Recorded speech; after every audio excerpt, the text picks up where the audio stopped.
مرد کی کمائی پر سب سے زیادہ حق کس کا ہوتا ہے؟ ایک عالم دین کے پاس ایک شخص جاتا ہے اور وہ یہ سوال پوچھتا ہے اور وہ آگے سے اتنا خوبصورت انداز میں مثال دے کر وہ آگے سے جواب دیتے ہیں، وہ میں آپ کے ساتھ ابھی شیئر کرتا ہوں۔ وہ آگے سے کہتے ہیں کہ اگر ایک مرد کے پاس اپنے گھر والوں کو کھلانے کے لیے صرف ایک ہی وقت کا کھانا ہے نا، اور اس کے گھر میں اس وقت جو ہے وہ اس کی ماں بھی بھوکی ہے، اس کا باپ بھی بھوکا ہے، اس کی بہن بھی بھوکی ہے، اس کا بھائی بھی بھوکا ہے، اور اس کی بیٹی بھی بھوکی ہے، اور اس کا بیٹا بھی بھوکا ہے، یہ اس گھر میں موجود ہیں، لیکن ایک وقت کا کھانا ہے، تو وہ کس کو کھلائے؟ اور ساتھ میں اس کی بیوی بھی بھوکی ہے۔ تو وہ آگے سے کہتے ہیں کہ وہ ایک وقت کا جو کھانا ہے وہ صرف اور صرف اپنی بیوی کو دینا واجب ہوگا اس کے لیے۔ کیوں؟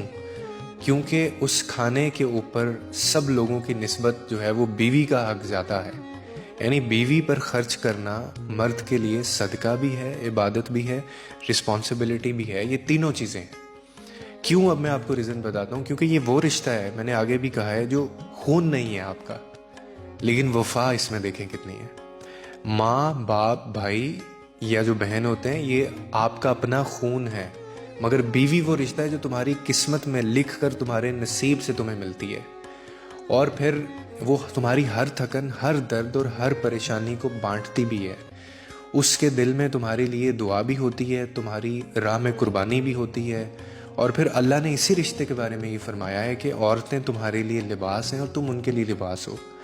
یعنی آپ اگر اس کو تھوڑا سا سمجھیں کہ ایک دوسرے کا سہارا بھی، عزت بھی اور پردہ بھی، اسی لیے بیوی پر خرچ کرنا وہ محض ایک فرض نہیں ہے، بلکہ وہ محبت کا اظہار بھی ہے اور وہ صدقہ بھی ہے۔ باقی آپ کے بلڈ ریلیشنز ہیں۔